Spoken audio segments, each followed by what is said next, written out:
All right, welcome back to another episode of Touchline Takes. I'm here with my co-host Carl Capon and the guys over at Golaço Kits. Do you guys want to introduce yourselves real quick? Sure, yeah. I'm John, and this is Mateo. We're the co-founders of Golaço Kits, vintage soccer jersey store. And so we're both Brazilian, despite the way I look, especially. Not Irish. Not Irish, Brazilian, from Sao Paulo. And we're like childhood friends who, growing up got separated because we moved, and, we were very young at a time where we didn't have cell phones or social media. And by complete coincidence, we found each other again at the Fort Lauderdale Strikers. I actually applied for a position, sending this guy an email. Super formal, like, "Hi, Mr. Trevisani, I'm interested in this position." And then he answered like, "Oh, you don't remember me?" So small world. And so we reconnected like 12 years later here in South Florida. And Crazy. Crazy story. So I guess I just want to ask real quick, because we kind of do this for everyone, but I think it's already pretty apparent that you guys have been kind of lifelong fans of the sport. But how'd you guys get started? Did you start at a young age playing, or were you maybe brought into it by a certain player or team?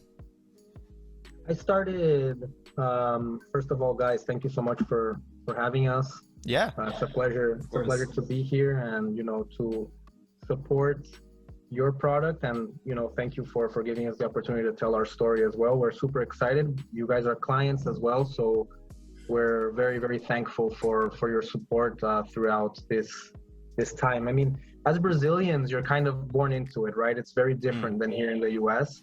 You really don't have almost a choice. Personally, my dad could have gone professional, and he ended up not doing it because he chose a business career, right? So for me, it was always huge growing up. My entire family on both sides are huge Palmeiras fans. So since we're little, like, I literally have a photo of the day I was born in a Palmeiras shirt. So since then, I've played, and I've grown up to work in football now, and now I work here. I work with this as well. So it's something that's been ever present in our life. I think both of us live, breathe, go to bed thinking of soccer, and this is kind of this project kind of naturally came together, and we've been, honestly, we learn almost every day. We learn something new, and that's one of the most gratifying things. Yeah, that's one of the I think the big attractions of the world of soccer is that it's so massive. It's really so massive, and that's the kind of thing that we learn every day. There's always a team from a country you've barely ever heard of, and then you go into rabbit holes, and there's always something, and so then that keeps us motivated and excited, because no day is like the other. So. Now, for you guys moving here, and Matteo, you kind of touched upon it too, the culture around the sport is a lot different here than it is in a lot of other places around the world. Did you find it difficult to get, sort of started with Golaço Kits to kind of find that interest from fans? So, well, to be honest, I think with the internet, a lot of those barriers are taken down, right? Because even though there aren't as many soccer fans as football fans, for example, or baseball fans, you're still very much connected. So it's really been more of a personal struggle for us as a small business, as opposed to the nature of the sport, I would say.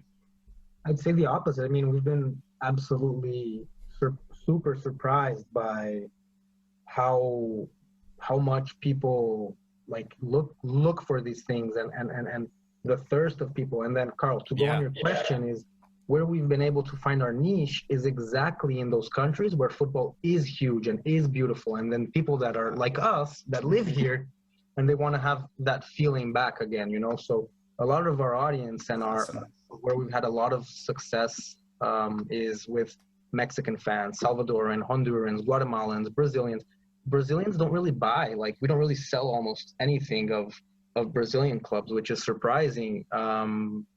I just guess, I don't know, it's something we haven't really cracked, but I think the Brazilian immigrants are still very new here, so the nostalgia I think is not as strong as it is for maybe a Central American who's already like the second generation of their families here.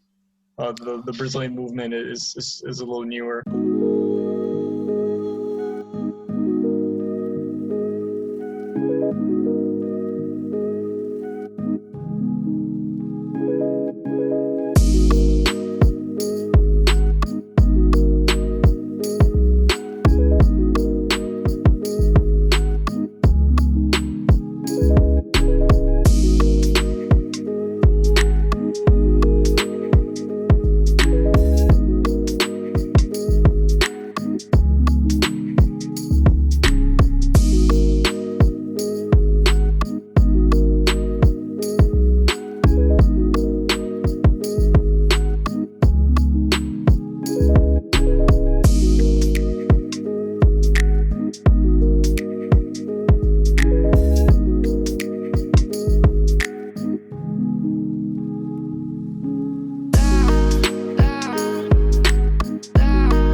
Oh my God, I separated 30 shirts, and my little like lie that I would tell myself kind of is, okay, I'm only separating shirts that I bought for myself. No presents, nothing that someone gave me, only the ones that I bought for myself. So we started with 60 became 120, which became 250, and today, guys, we have almost over 1,500 shirts in the store. The business, we started the business a year and 3 months ago. They have been, how do you call it, bootstrapping since the beginning, since here. Today we have an office, which we would call an office, but it's more of a storage / work area for us. We've sold to over, how many countries? About 30 countries, 40-something states. 40-something states. And yeah, and then for the first like 7 or 8 months of this business, we were running it out of my closet. Like most of these jerseys were crammed into my room, and then it got a little bit too much. So we're super thankful. The way we've been received by the soccer community has been really amazing, super supportive, and that includes you guys as well. So thank you. No, you guys, you talk about almost starting that bar in the midst of a pandemic. How was it, sort of starting a small business and kind of trying to run a small business, as things are getting locked down, things are changing ever so drastically in the last year and 3 months. I mean, you've seen so many businesses go under, and you guys seem like you've only skyrocketed since you opened. Yeah, I think we didn't know how big the e-commerce boom was going to be because of COVID. I think that's an industry one of the few industries that grew heaps, But the other thing it was also, and I give this as advice. Imagine us giving advice to us about something. But one thing that I tell people, and because an exercise that we went through is, just freaking start, man. Just go and do it and put it out there and do it. It's better to start something that is not perfect than to never start it. For example, I'll give a perfect example. We didn't open the business for a week, maybe a month, because we didn't have the right name. Oh, this, oh, that, oh, this, oh, that. We ended up going with Golaço Kits, which we don't love because there's the language barrier, right? It's not an easy word for an American to pronounce or even a Latin American to pronounce. It's very Brazilian. It's a Brazilian word. Yeah, people see the C with the squiggly line and they're not even sure how to pronounce that. Golacho, Golaco, you guys did a fantastic job. So, so that's like, I think, Carl, the number one advice, or you didn't ask me for an advice, but I think it's just go out there and start. It's better to start something and you start making it better than sitting and not doing anything. And I've always been kind of someone that leaves things for last minute, and this has personally pushed me out of my comfort zone to get things done. And I think that has been a great partnership amongst ourselves. Matteo, you say everything is kind of last minute with you guys, but I got to hand it to you. Your page on Instagram looks really good. Whoever is the media side, okay, Matteo, whoever's the media side of things, doing an excellent job. Anyone who hasn't checked out their page, need to go take a look. They've got the aesthetic side of things down, but also, your digital front is kind of double pronged. Like, you guys have a really good website. Like, how much work went into putting that website together, and kind of what was the like planning process of that as well? Well, to be honest, not too much work. We really use the simplest template that we have available to us, and we just wanted to pick something that really made the jersey stand out, and that's why we went with it was white background originally, but now it's just a black background with colorful squares, and the jersey in the middle. So we think it really stands out, and yeah, we tweak it every day, to the advice that Matteo was giving earlier. Every week we do a little something to make it a little better. We didn't really worry about launching a website that it was immediately perfect. So there's always little improvements that we go after, but it's still a work in progress. I appreciate the compliments, but it truly is pretty simple. Yeah, I mean, I think one thing that helps us stand out is we went after a partner to help us with our templates, because we're not very creative, Tech savvy. Text. Like I work in the digital industry, but I can't edit a photo, I can edit a video, I do more like strategy and things like that. So we went after, knowing that for me, it had to be very important that things look good, right? That it's aesthetically pleasing. So in the beginning, we would cut out with our hands in Photoshop, cut out the shirts, whatever. And then we're like, look, we did a deal with a partner called Content Stadium. And they're a tool from the Netherlands, which allows us to, with a click of a button, cut out the jersey, add the background that we want. And it's a blessing for us and for our website. I think that specifically is what sets us apart from anywhere else, because not only does it kind of homogenize everything and everything looks nice and looks the same, I think it gives us a completely different differentiator. And I really do think, guys, that I started, I don't want to say it was because of us, but I definitely have started seeing many more soccer shops use the background in the back or grab a part of the shirt since we started doing it. And it sounds pretentious, but it's true. But it's true. It does look really nice. It stands out. You're right. Some look nicer than others. Some have more elements than others to pick from, but it does look really, really, really cool. And I think that was something where we knew that we needed help in the design area, and we looked for a partner, and frankly, you know, paid something there to have that tool. Now, another thing you guys do sort of different that makes you stand out is on Instagram, you started telling these sort of stories. What was sort of the inspiration behind that? Like, what got that started? Well, that was just looking around at our inventory and looking at certain jerseys that have been sitting here and haven't sold for a while, and looking at each other and going, if people just knew the story behind this jersey, they would definitely buy it. Right. You know, so that's where that came from. We told ourselves we got to tell the stories, and the original jersey that inspired that idea was the first one that we did our Untold Stories series on, which was the Vasco da Gama with the world record tattoos. Yeah.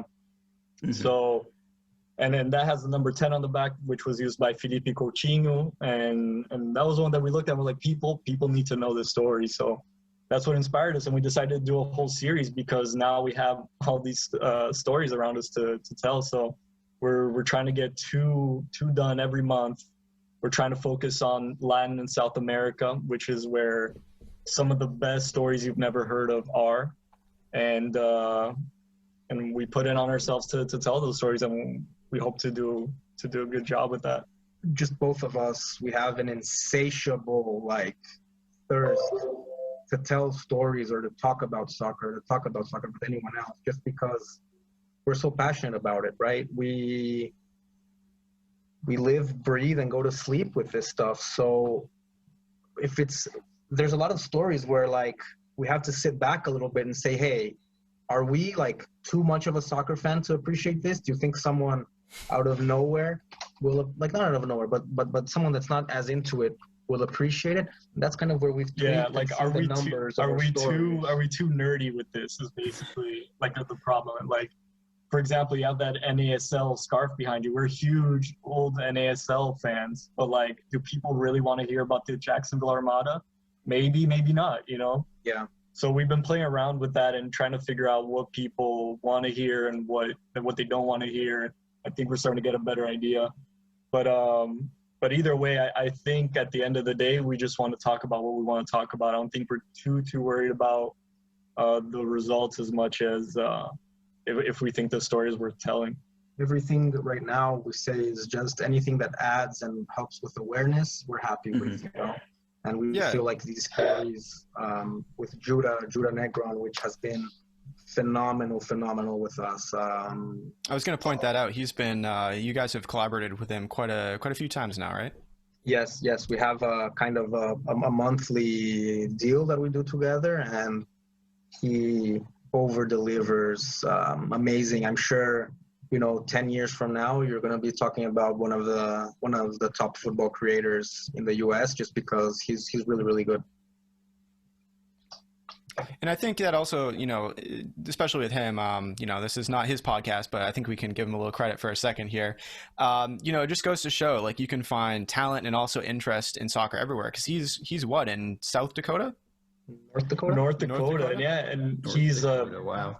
Yeah, North Dakota, recent college grad, hasn't really done any of this stuff professionally. I think before us, he just used to create stuff for his own Instagram for fun. So yeah, like you said, it's crazy where you'll find talent, and that was a big up for Mateo for recognizing that and giving this guy an opportunity. It's been really great for us. Definitely no regrets. And also for him, I think he's collaborating with other people also now because of us and because of the platform that we've given him. So we're super happy, super happy. Yeah, we couldn't be happier with how that's evolved. We've also started to talk to a photographer locally to have someone maybe every month do some shoots for photos of our own content. I'm sure you guys have seen some of those on our Instagram. We try to do more of it, but it's like we said, we're not really good with anything, so it's difficult for us to create content. I try a lot, but granted, my expensive phone does most of it for me. But we really want to try to always elevate our content mix, honestly. Yeah, we could take a lesson in that as well. Our We're design awful definitely with is. Instagram. We are the absolute. We're like it took us. We probably went about 8 podcast episodes and was like, we're gonna start an Instagram. Stay tuned, guys. And it just took us like 8 episodes, and then we start one, and we're just like awful about like posting on it. And It's so like, hard, man. It's not really. It's really hard. It's really, really hard. That's something that's Twitter's really way hard. more our lane. You know, we can get on there, Yeah. write a quick sentence, put it out. Yeah, that's one that I think we need to explore more. Is the next one is Twitter. We have a Twitter, but we don't use it as much. Mostly for like every shirt that goes on the store, we post on Twitter now. So that helps.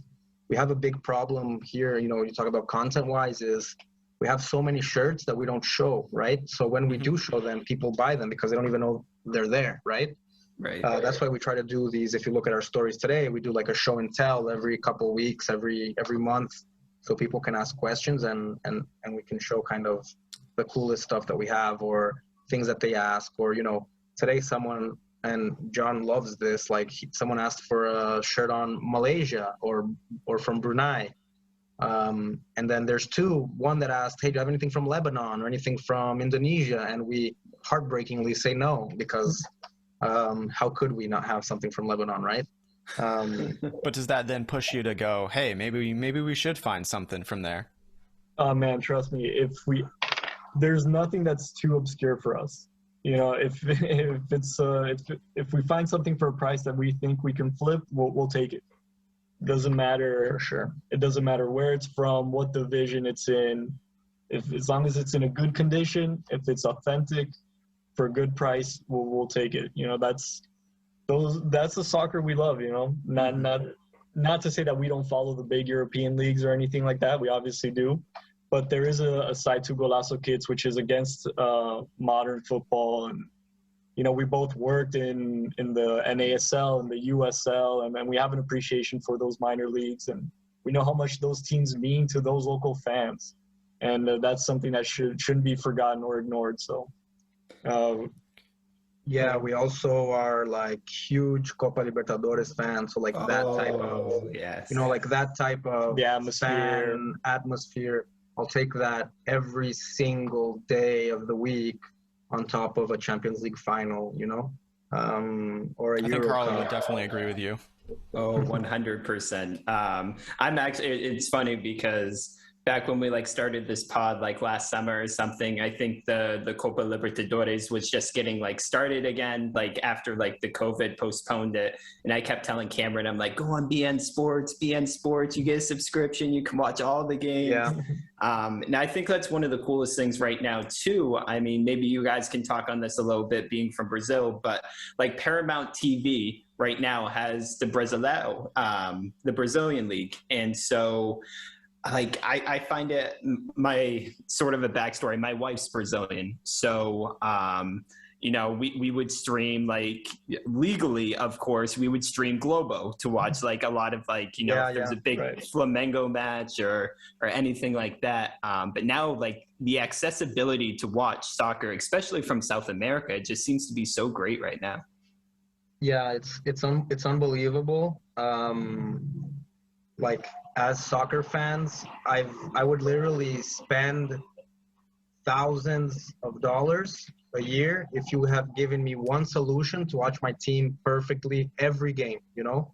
But what happens now with Brazilian soccer is, Libertadores, you have to watch on BN. The national tournament, you have to watch on Paramount. The cup, no one shows the cup here in the US, so you need to stream it illegally. And then the other tournaments, the state championship, you can watch a mix of global or whatever here. So without one solution, we had to buy like the classic Brazil box on Amazon. I recommended it 100% to your wife. Literally search Brazil box on Amazon, and it's like watching HDTV, but you have all the Brazilian channels and all the pay-per-view channels, all the soccer pay-per-view channels. So that is our saving grace. Like I give that spiel to every Brazilian I know because I know how important it is for to watch a game. Like I used to pay back in the day when BN didn't have Libertadores. I'm not even kidding you. 2015, I think. I would pay $40 a month for Fox Soccer Plus to watch the Palmeiras games with no audio. So there would be no audio, and I would pay $40 for it every month to watch 6 games, you know, to watch 8 games, 10 games, if that. And it was just like, I would have to put the radio on another device and like sync them. It was horrible, like horrible. What we do as fans. Yeah, we do anything as fans. And so any type of growth of Brazilian or South American soccer here in the US, especially with Paramount, we're happy, you know, like John will, I'm not that sick, but like he'll watch like Brazilian second division on a Tuesday, you know. That's true. That's very true. No, because I'm the kind of person that if I'm just home and there's nothing in particular that I'm doing or that I want to watch, I'll really just turn on TV and whatever's on is on. And the way the Brazilian first and second division are scheduled is that those games never overlap. And so on a Monday or a Tuesday where there's nothing else going on, Brazilian second division is always on my TV. That's awesome. Now, all this talk about Brazilian soccer, I got out a few of my favorite kits. I have a Fluminense. You were okay with the one you were wearing, huh? You don't have to show any other. I am actually a Palmeiras fan. Great. So I love Palmeiras. Watching the Copa Libertadores last year made me so happy to see them, you know, win it again. But I am just like, beautiful. I think Cameron and just like you guys, I am an absolute collector of kits. Every time, my wife actually just got back from Brazil like a month ago. And every time she goes, like, especially without me, I'm like, you got to get me at least 2 or 3 kits. Like, right. Even if it's like ones I have, like, you have to pick it up for me. So my Fluminense, and then I have a Bahia. Ooh, that's beautiful. That's from their own brand, their own manufacturer.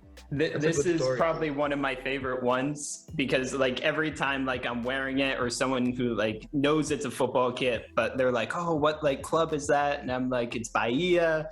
They're down in Brazil, and they're just like, and I think what made me sort of fall in love with them too is sort of like, I mean, their social media aspect, the things they do, especially, you know, in the northeast of Brazil, in Bahia, in Salvador, is like really awesome. And you know, they might not always be the best team, but they definitely do a lot. And Cameron, do you have any? You don't have any Brazilian kits, but what do you got? I have Botafogo. Botafogo, an old right. Botafogo one of the penalty ones. The Lone Star. Yeah. Good old Garincha played for them, right? Yes. Yeah, so. Oh, we haven't released these, so these are exclusive. You guys are going to see them for the first time. We're actually releasing 12 bucket hats, handmade. These are handmade with old jerseys. So this is a Botafogo 2010 shirt. These are gorgeous. That's really cool. Here's another one, my favorite one. That's cool. Wow. My favorite is this one. This is my favorite. Are the Botafogo ones on sale because they're in the second division now? Honduras bucket hat. Like, we're excited to release that. That is so awesome. Yeah, this US soccer. That's a cool idea, guys. Yeah, so we made these out of either jerseys that were damaged or they were maybe youth sizes that are hard to move. We're upcycling them. Yeah, we're upcycling, exactly. That's what I was waiting for. It's not recycling. It's the upcycling of the jerseys. That is so neat. How did you guys come up with the idea of that? Like, when you did you think, oh, there's some, you know, damaged jerseys, we have to do something with them? And... Literally, yeah. Yeah, and bucket hats are very present in the South American like stadium culture, especially in the Argentina, Uruguay region. Paraguay, and so Mateo had that idea, and you know, we had these jerseys, and we figured why not? We found someone to do them, did a great job, and now we're just waiting to promote them. Make some content with them to release something cool, and but they should be on our website soon. Well, so since we're in the show and tell portion of our podcast here, I figured I would first and foremost showcase what kind of goods you can get from Golaço Kits. Oh, wow. A very rare, very vintage. That's a beautiful one. We've got a Vancouver Whitecaps kit from their USL days, I believe. I mean, Look you guys know. at the bottom, the white part. When you're looking at it, yeah, right there. It says USL champions on the very, very bottom. 2016 or 2015, I think. Yeah, right there. That's not gonna come through, but it says it. believe the guys. It's there, so you can get something like this. That wouldn't really hurt us to see go. Yeah. Yeah. I had to have it though. I love collecting kind of the more rare United States kits, I mean, obviously that one's Canadian, so you know. But while we're on that topic, I've got a couple more. I just wanted to show. While we're on vintage American/Canadian kits. Ooh, that's beautiful. Incredible. Oh my God. Number. I didn't even know you had that one. Every respectable collection needs to have a Muni jersey. It has to. Or at least one of the OG MLS ones. Fusion, one of those. Prior, and then I think, some people probably who maybe started following MLS later on don't realize that there used to be Nike kits, Reebok kits, like Kappa wasn't kits. just Adidas. Puma. Yeah. It was a better world, in my opinion. Yeah. Oh, yeah. And then finally, I just wanted to share this one because I have some family friends that are huge Applewell fans, so wouldn't be doing them justice without doing it. Wow. So a nice Applewell Europa League kit. We'll love to know the stories from Apoel, huh? Yeah, Cyprus, right? Cyprus, yeah. The way soccer is now, I mean, telling someone who's younger that Apoel made it to a quarterfinals of a Champions League just like 10 years ago, 12 years ago is unimaginable. Exactly. Like, that could never happen nowadays. Just to reach the group stage, they got to win like 4 knockout stages. Like, it was a different world, yeah. But right, and then to show them some of their rosters and go, wait a second, there's quite a few Brazilians on this roster. Yep. Yeah, you'll find Brazilians everywhere, good or bad, or there's every team's gonna have a Brazilian on them. It's pretty insane. I think I also have a Shakhtar one as well. So if we really wanted to, we also pulled 5 each. Got into maybe an argument and select which are these 10. Yeah. we picked up 5 each for you guys to show. let's see it. Yeah, I'll start. So these are my friends. Yeah. Well, whatever. This must have been the hardest decision of your guys' life right here. This was literally like a 40-minute thing before we got on. So I gotta rep the Silverbacks old NASL. Nice. This one came in this week. That's I awesome. love this one. Silverbacks Diadora, 2006. It's like a jacket. Then we got this Northern Ireland 1994 shirt. Oh, 90, I think it's Or 1990. This is like, if you see it in person, it's like it got out from the shop yesterday, and it's original with original tags, made in England. the pattern on it is crazy. The pattern is beautiful. Felt Umbro and felt. This is just beautiful shirt. Then felt another personal favorite that came in recently. This Puebla shirt. Puebla. Wow. It's just such a beautiful shirt. Like the cut is so different, and Even the Pepsi sponsorship looks good. yeah, And that never looks good.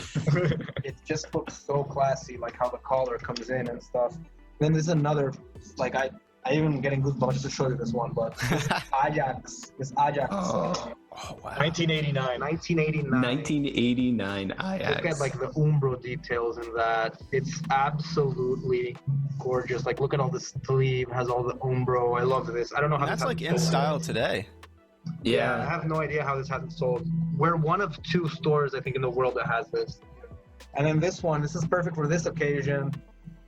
Dynamo Kiev, Champions League, Shevchenko shirt. Shevchenko. Yeah, shout out Ukraine today too, beating Sweden. Huge win, yeah. He's one of my favorite players from back in the day in that Milan team that, is unforgettable. So those are kind of my 5 that I chose kind of quickly for this. Kind of quickly. Yeah, Matteo, vintage European kits. I went a different direction with this. So first, I love this one. I picked out a Fort Lauderdale Strikers jersey. This was a special edition jersey that they breast cancer awareness. Breast cancer. And these were used maybe just once or twice on the field. These are actually game worn. Yeah, they're all matched. I don't know if you can see that. It's like they're all pretty dirty. And we got like 5 of them, all with numbers and names on the back. And it's Super crazy to unique. see you know how AutoNation now sponsors Inter Miami, and their stadium is called Drive Pink. The name of this whole entire campaign was Drive Pink. So you could say Fort Lauderdale Strikers did it first, Of course. Yeah, like 5 years ago at least. as they did everything first. Yes. So, well, you already showed one, but I picked out a Muni jersey as well. Because Oh, nice. nothing beats this turquoise. Like, No, And the logo, man. That logo Yeah. for me. it's a sick logo. It was really good. And then this one's also like a recent one. We got 2000 Trinidad and Tobago national team. We suspect this was match issue, but we're not sure because the name set is exactly as the same as the shirt was. And this shirt was never sold to the public, so it's a 2000 away Trinidad shirt. The home shirt is easy to find, but this one, we suspect it's player issue and everything because it's the original name set and everything. It's in perfect condition. Yeah. Yeah. And that's a gem. and if there's a region of the world where jerseys are hard to find, it's the Caribbean. So Yeah. we always love to see them. And Well, then thanks, guys. Another one we got here is Torino, 95-96 season, if I'm not mistaken. Wow. Beautiful. That is smooth. And That then is one last pretty but kid. not We did 5 each. Sorry, guys. We put it No No, problem. you're no totally problem. fine, guys. Last but I not love least, this. this isn't super special, but this is a Deportivo Guastatoya jersey from Guatemala, and I picked this one out just to symbolize just the kind of stuff that you can find in our store. You know, it goes from an 80s jacket from Ajax to a second division team in Guatemala. And you know, like I said, we don't discriminate. We love every team. Every corner of the earth is represented here in our store. So I think that's it. That is Well, so thanks, guys. cool. That was awesome. Yeah, I mean, it's been a little while since we've done show and tell, but I think this is about the only kind of show and tell I'd really want to do. So, Yeah, thanks for giving us that space. We love. We could literally go one by one and show you 1,500 jerseys. We'd love to do that. maybe that's a future segment. You know, you guys could do. Yeah. You know, they've got all these kind of the like live podcast / radio show thing seems to be a big thing these days. So maybe you guys could host a kind of like a kit show off party or something like that. I've always had a dream, like a dream of having my own podcast. I don't know, maybe it could I happen. think you guys are naturals. We think about it a lot. We've talked about it a lot, and Maybe we'll start with some Instagram lives and see what happens. yeah. Definitely. You guys could put us out of business. That's what could happen. No, Um, but hey, let's tell the Bahia story together, man. You sparked something. They're an amazing club that I think people don't know about here. You know, they position themselves against all the important. Even yesterday, they released a really cool like LGBTQ shirt with the rainbow for fans. They've been winning like people over in Brazil because of their stance in this. You know, and you look at all these clubs and even here, like Inter Miami or whatever, like MLS and all these clubs that have their. Let's talk the truth, guys. They're balls in someone's hands, and they can't really position themselves one way or another. And it's always this kind of bland, you know, corporate stuff. When you see someone like Bahia put their stamp down and do things, you have to applaud. They've applauded. They've done so many things. Yeah. They've done things to find missing people. They've done Blood donation. on women, on domestic violence of women. We had a shirt here which was an homage to a Brazilian nun who got sanctified about 10 years ago. She was from Bahia. That was a really cool one too. just things like that. I mean, they've been really. Yeah, neither of us are Bahia fans, but they've been doing some stuff that it's worth the admiration. Yeah. For sure. What is one of the weirdest requests for a jersey you guys have gotten, like from just an obscure place you never thought you would try to find a jersey? I thought you were going to say like weirdest request. I was going to answer that question with someone was buried with one of our shirts once. Yeah, very. Well, you heard it here first, folks. Yeah, it's a very like, super emotional thing for us because someone is going forever with something from the store, and that was something that we made sure we wanted to get there on time for the ceremony. And yeah, that's how we found out about the story. The person contacted us early saying like, hey, and it has to be here in 3 days because my grandfather, stuff like that.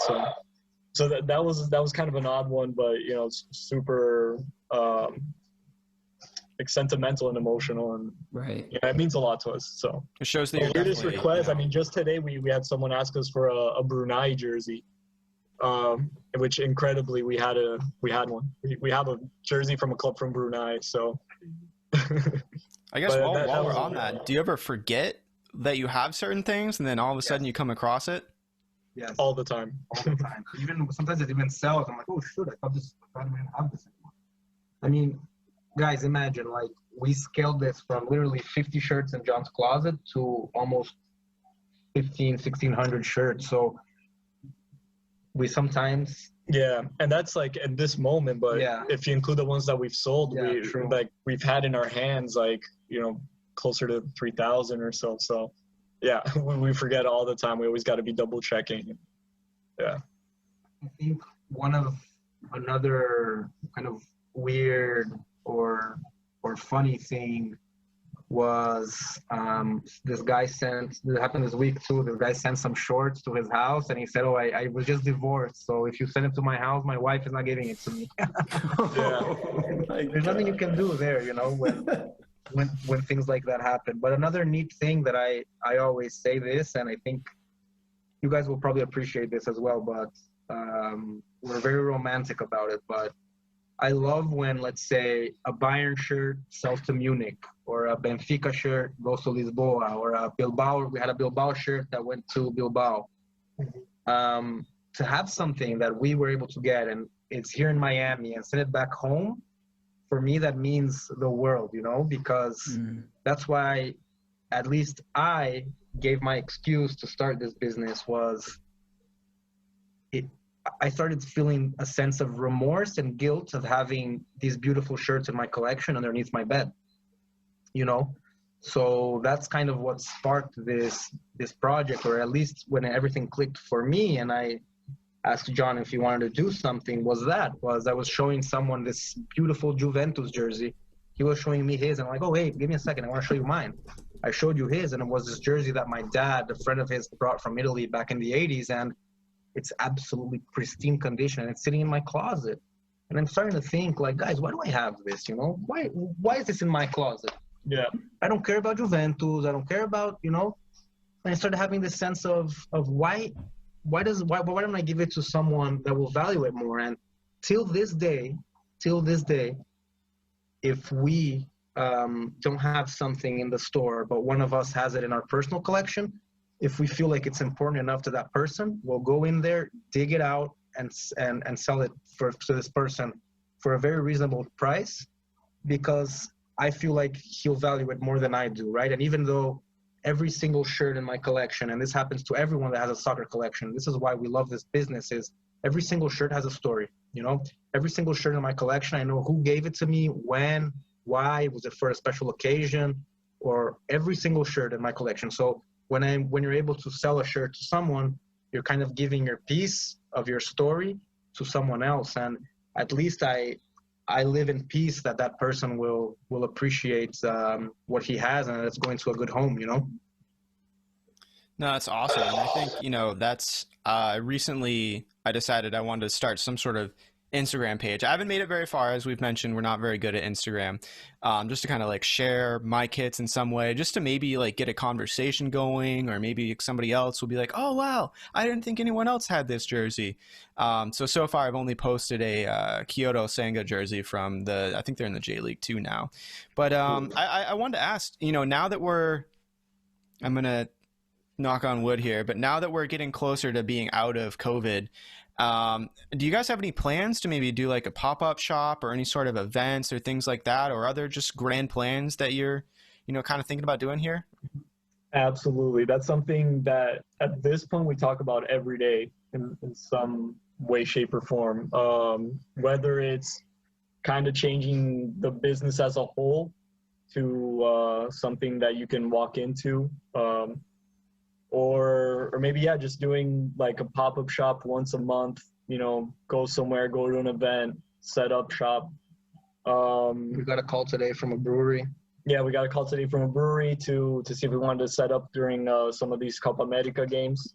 So that might be the very first time we actually go in front of a crowd that's like wasn't specifically there to see us. So we'll see how the turnout is. The funny thing for that we always debate, guys, is what do you take?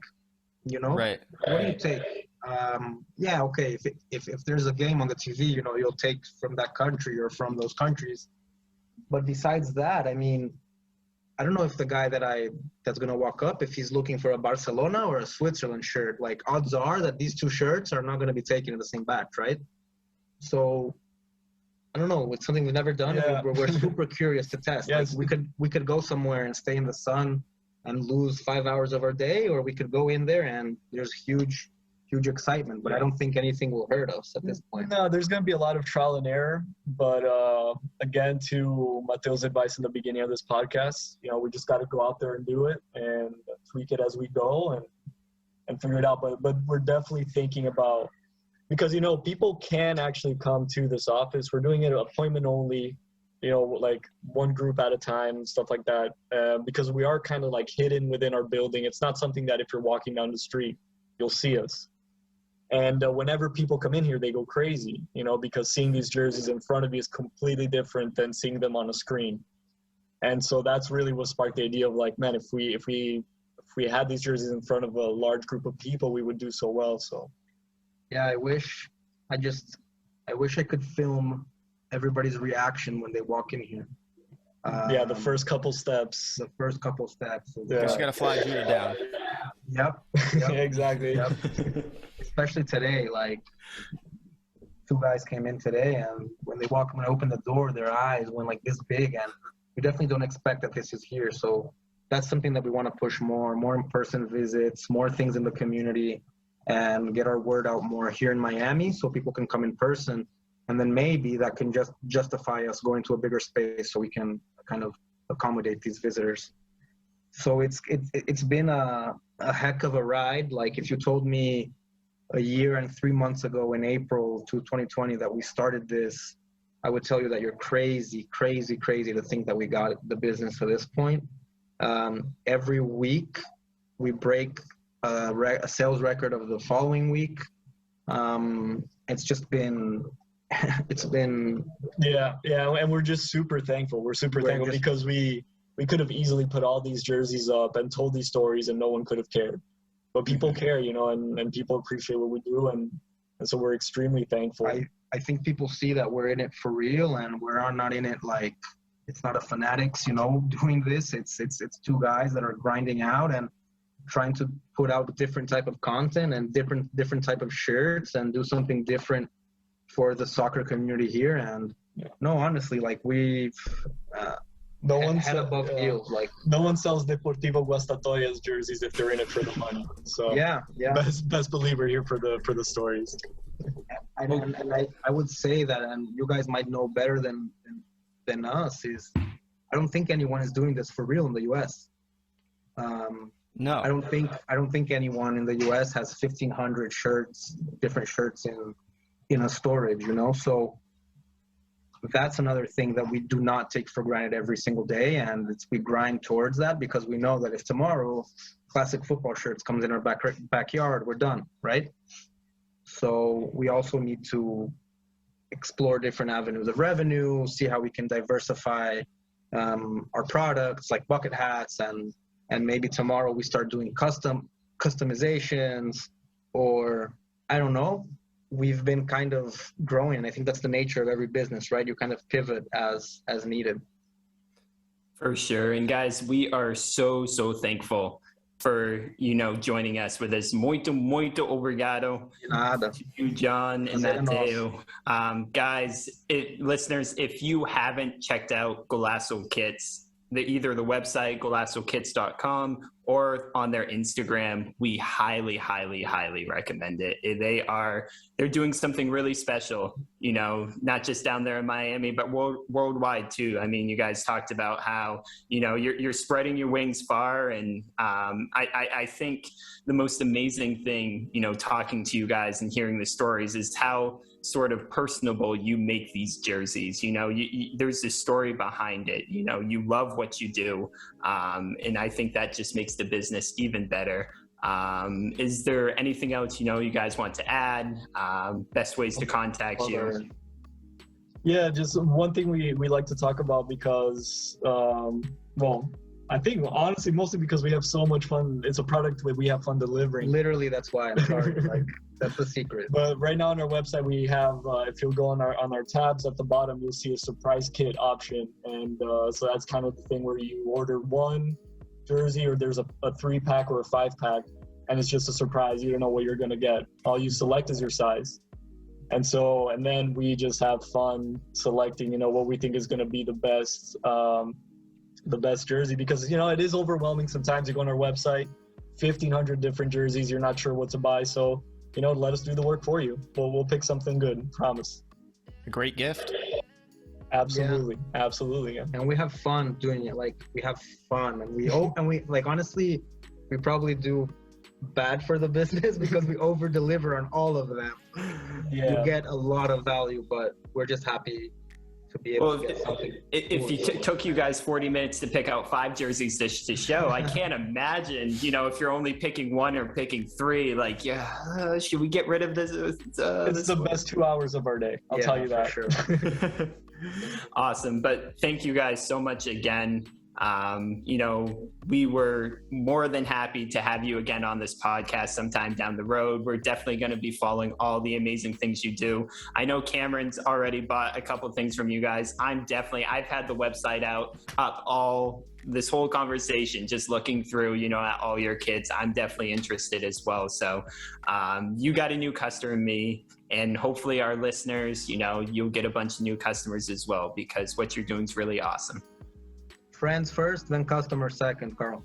Because you're Palmeiras, you're part of the family now. Oh, of course. We need to get Cameron sorted out with a Palmeiras kid. No, Cameron's gonna join my side. He's gonna go for São Paulo. Okay, deal. São Paulo.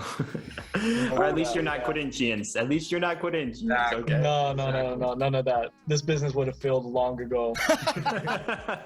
There's one thing that I'm really, really proud of. I've never featured anywhere anything of Corinthians anywhere. That's crazy. But we have them on the website, obviously, but like our content or stuff, we can avoid. Yeah, if it's not necessary, we won't go there. That is too funny. Well, thank you guys again. It's been more than happy to talk to you. Thank you so much, really. Thank you, Cameron. Thank you, Carl. Thank you, All guys. the best, guys. Take care. Have a good one. Boa noite. Boa noite.